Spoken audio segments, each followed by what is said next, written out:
Je m'appelle Paul Sovol. J'ai 14 ans quand la guerre éclate. Et vous savez qu'à cette époque-là, 14 ans, pour moi c'était quelque chose, parce que à cette époque-là, il n'y avait pas d'obligation pour les jeunes d'aller à l'école jusqu'à 18 ans comme aujourd'hui. Donc mon père m'appelle, me dit, voilà, maintenant tu as 14 ans, tu es un homme. Je dis, ben, s'il le dit, il faut croire que c'est vrai, mais il dit, voilà, maintenant tu vas aller travailler.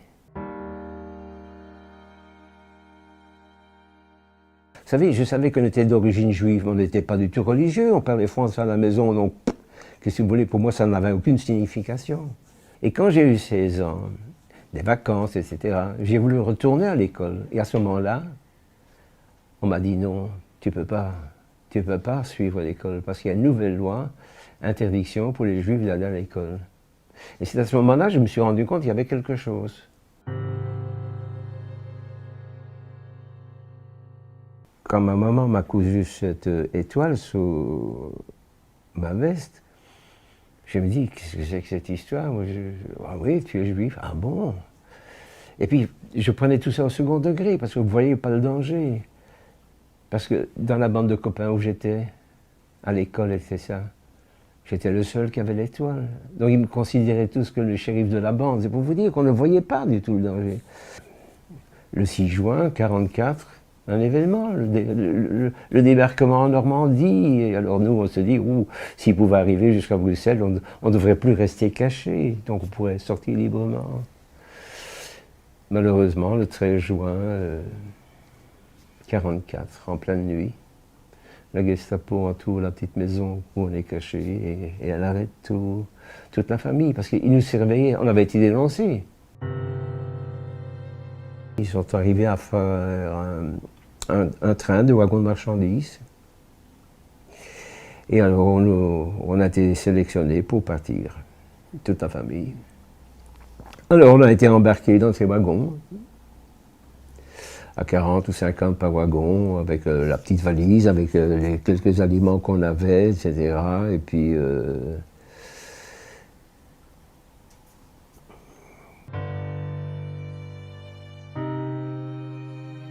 quand le train était chargé, on était 700, je crois, ou 800, je ne sais plus, mais le train est parti, quoi. Moi, je suis dans ce wagon, j'ai un papier, un crayon, et j'écris un petit mot à mon ami, chère Nelly, voilà...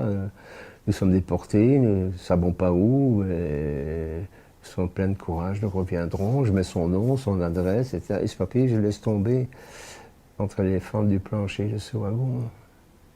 Et ce papier tombe entre les rails sur le ballast. Et bien, figurez-vous qu'un cheminot qui a travaillé sur cette voie a trouvé un papier, a vu qu'il y avait une adresse, l'a mis dans une enveloppe, a mis des timbres. Et quand je suis rentré dans le bain, j'ai appris que Nelly avait reçu ce message. Et moi, j'avais sa petite photo.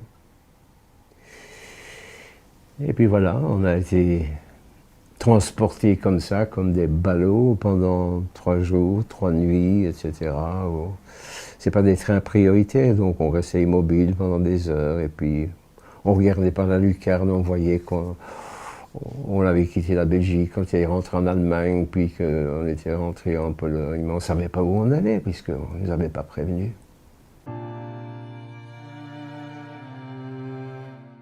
Aussitôt que les serrures ont été déverrouillées, là, on a ouvert les portes à glissière en grand.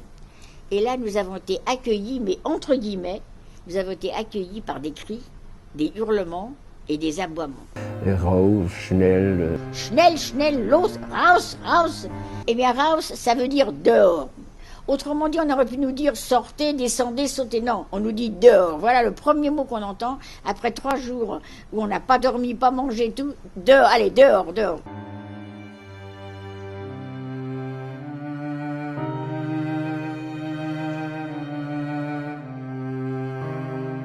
Et oui, on nous fait comprendre qu'on va laisser nos bagages, enfin ce qu'on avait apporté au pied de notre wagon, et on nous pousse en avant, on est comme un troupeau. Hein.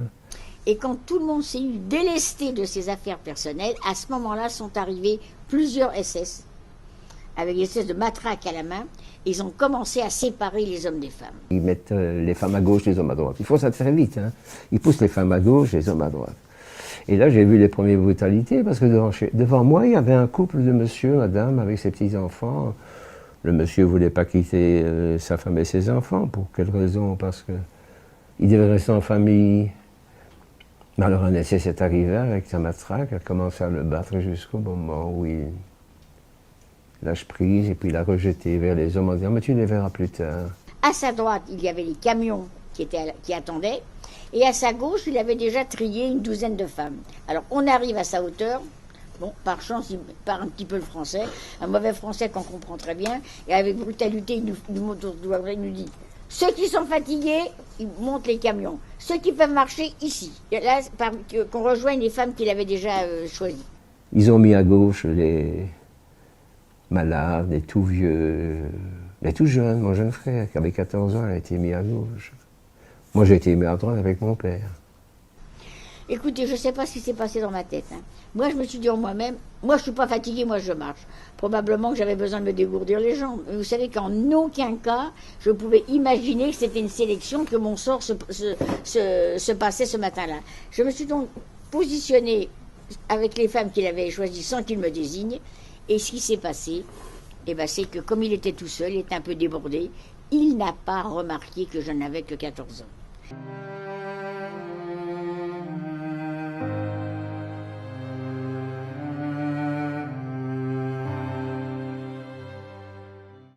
Et puis ils nous ont mis en rang par 3, et puis nous avons fait 300 ou 400 mètres. Et nous étions toujours en pleine nuit. Et on est arrivé devant un bâtiment, tout en longueur, comme ça, et puis... Dans une grande salle, on arrive. Qui nous attend? 3 SS. Il y a 3 SS qui sont là au garde à vous, et dès qu'on arrive dans la salle, ils commencent à hurler, en allemand et en français, il faut se déshabiller. Tout le monde à poil. Alors on s'est regardé. Vous savez pourquoi? Pour quelle raison? Et alors? Ils ont fait expliquer qu'on était tous tout nus, qu'on allait procéder à une fouille, si on possédait quelque chose de quoi que ce soit de valeur, qu'on leur remette. Écoutez, pour nous, ça nous a paru inimaginable. Hein. On est resté absolument figé sur place. On a pensé que pour nous, c'était impensable de se déshabiller devant les soldats. Alors, tout le monde donnait ce qu'il avait. Moi, de toute façon, je n'avais pas grand-chose, j'ai rien donné. Et comme on est en plein hiver, et qu'on arrive de France, on est en plein hiver, on avait tout un maillot de corps, un petit tricot. Bon, eh ben, arrivé au sous-vêtement, on s'arrête, on ne veut pas aller plus loin. À ce moment-là, les 3 SS se déchaînent complètement et commencent à hurler « Naked, naked, naked !» Il fallait être complètement nu. Et puis, on nous a fait tous baisser.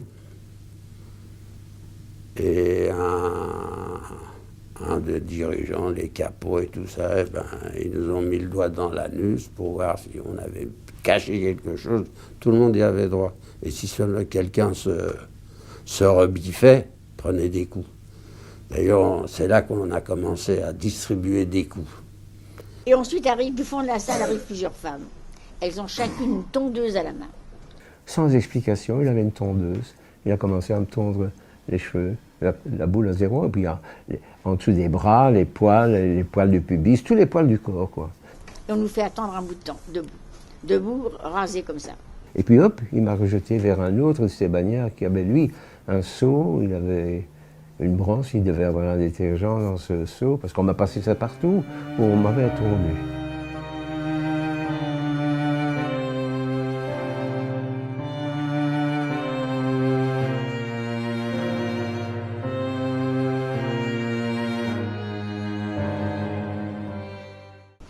Et ensuite, au bout d'un moment, arrive un autre groupe de plusieurs femmes. Alors là, elles viennent, elles ont dans la main un petit encrier qui s'est avéré de l'encre de Chine. Et puis, très rapidement, il me marque ce numéro dans la chair de mon bras gauche.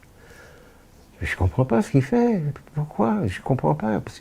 Et puis finalement, bon, on me rejette dans la pile des prisonniers, en courant, on passe devant d'autres bagnards qui ont derrière eux une pile de vêtements, ils prennent au hasard, et puis c'est comme ça qu'on me jette une veste, un pantalon, une chemise, un sous-vêtement, un caleçon, et puis pour finir, une sorte de béret.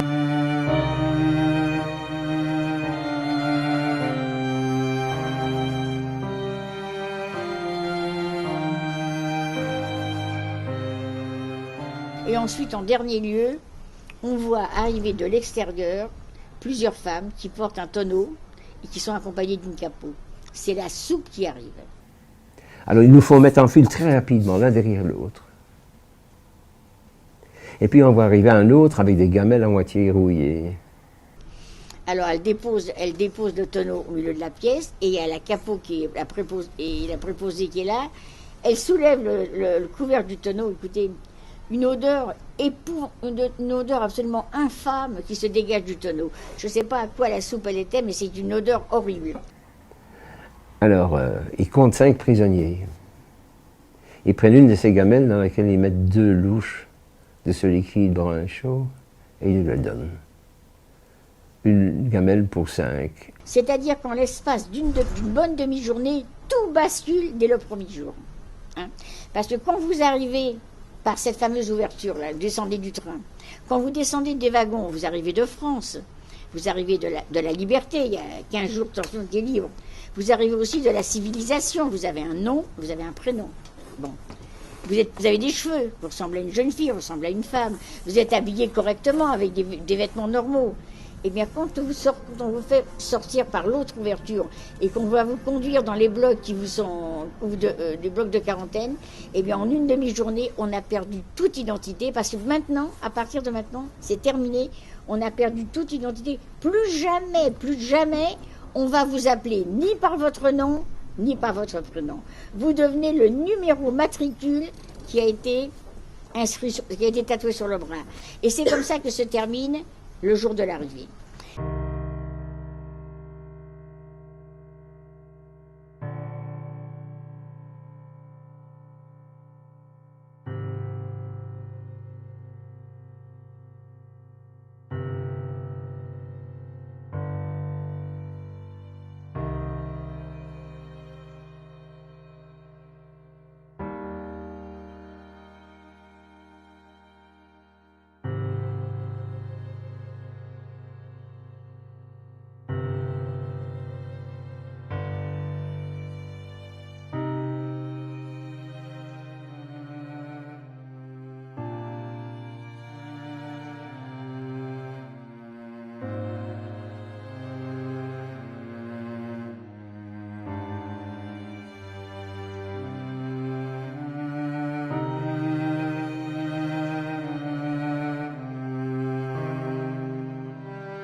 Là, quand on est arrivé dans le bloc de quarantaine, et quand on a enfin entendu parler français, les femmes qui sont arrivées avec de la famille ont voulu savoir où était leur famille. Moi, je sais bien ce qu'on veut faire de nous, hein, puisqu'on nous a mis à droite, mais qu'est-ce qu'ils ont fait avec les gens qu'ils ont mis à gauche? Les gens qui sont montés dans les camions.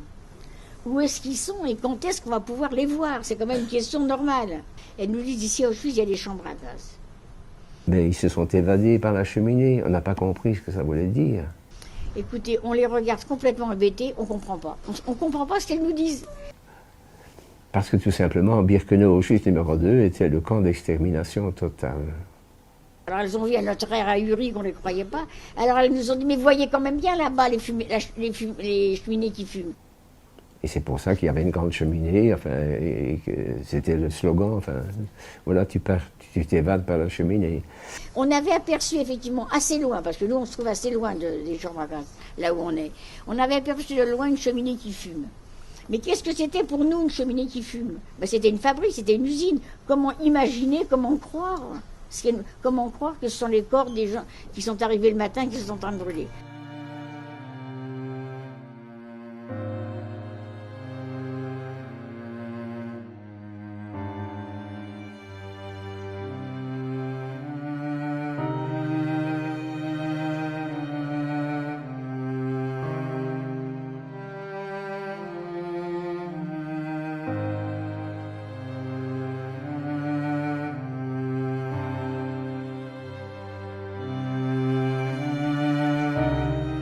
Donc, si vous voulez, du côté des femmes notamment, Ils ont fait la même chose, donc ils ont mis à gauche les grands-mères, les mamans avec leurs petits bébés, avec leurs petites filles, tous les petits-enfants, etc., les malades, etc.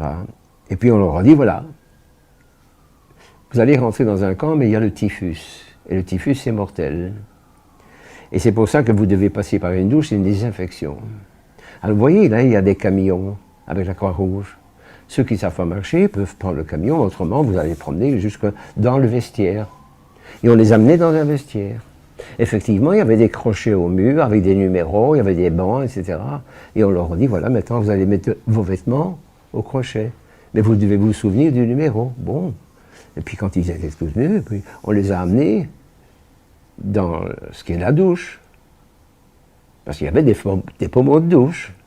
Donc on met tout le groupe là-dedans, il y a des pommeaux de douche, et puis on ferme les portes. Et puis les pommeaux de douche, c'est pas de l'eau qui sort, c'est du gaz, du cyclone B. Et 20 minutes après, tous ceux qui sont rentrés dans ces soi-disant douches sont morts. Tous les jours, jour et nuit, on entendait les cris dans les chambres à gaz lorsqu'ils rentraient. Ça durait quelques minutes, le temps que tout le monde soit étouffé.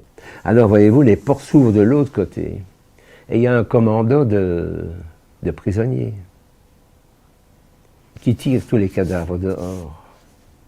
Et parmi ces prisonniers, il y a des coiffeurs avec les tondeuses, et ils tondent les cheveux des femmes et des enfants, etc. Parce qu'il faut tout récupérer, hein, bien sûr. Et puis après ça, il y a des dentistes qui vont arracher toutes les dents en or. Parce qu'il faut récupérer tout ça, bien sûr. Et après ça, il y a des médecins qui examinent le corps des femmes, les parties génitales, pour voir s'il n'y a rien de caché, parce qu'il faut tout récupérer. Et puis, après ça, il y a un monte-charge qui amène les cadavres à l'étage supérieur. Et là, il y a une batterie de 5 ou 6 fours où on embarque 5 personnes à la fois dans le four et on les brûle.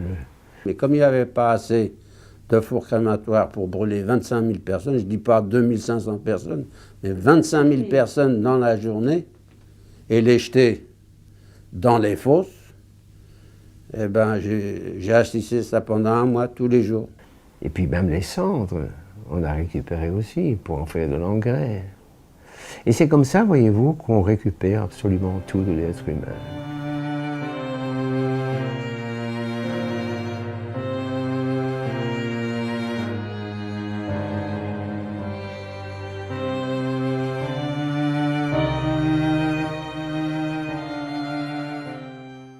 Et puis nous sommes arrivés jusqu'en 1945. Au mois de janvier en 1945, et on est parti sur la route. Par moins 20, par 25, je ne sais pas, et puis de la neige partout, etc. Et puis ils nous ont réveillés, ça devait être le 18 ou le 19, je ne sais plus. Et ils nous ont jetés sur les routes. Et on a marché tous les jours 25 km. Parce que les Soviétiques avaient commencé leur offensive et qui allait les amener jusqu'à Berlin. Donc je veux dire que... Et ils évacuaient tous les camps de Haute-Silésie. Ça a été terrible cette marche aussi. Ça a été terrible parce que d'abord, moi par exemple, j'avais 2 boules de pain et ces rations, je les ai mangées en 4 jours. J'ai tout mangé, j'avais faim. Ils ont comme ça mis des milliers et des milliers de gens sur les routes, en plein hiver, avec rien du tout. On dormait à la Belle Étoile, où on se trouvait sur un champ n'importe où, dans la bouse de vache, dans la neige et tout. Mais on était gardés par les SS, qui eux, ils avaient des musettes pleines de nourriture, avec des thermos, etc. Donc je veux dire, et ils étaient armés, bien sûr. On ne pouvait pas se mettre sur le bas-côté de la route parce qu'on se met une balle dans la tête. Maintenant, vous dire, des 500 personnes qui étaient parties 8 jours avant, il en restait 200. Tout ça, ça avait été tué, laissé pour compte, et il y avait plus, on était 200.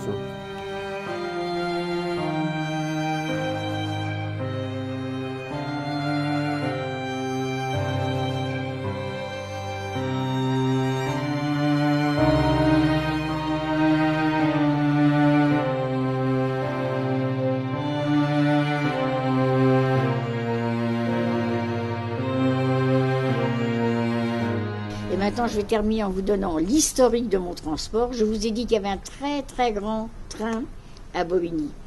Eh bien oui, j'ai fait partie d'un transport de 1500 personnes. Il y a eu peu de transports aussi grands. Alors, sur les 1500 personnes qui sont arrivées le 13 février 1944 à Auschwitz, 210 hommes ont été requis pour le travail, sont donc rentrés dans le camp, et 61 femmes, dont j'ai fait partie par miracle. Hein. Bon. Ça veut dire quoi? Ça veut dire que les 1229 personnes qui ont été dirigées dans les camions du côté des femmes et du côté des hommes ont été gazées le jour même. Et maintenant, à la libération, au retour, sur 1500 personnes, combien ont survécu? 59. 32 femmes, 27 hommes.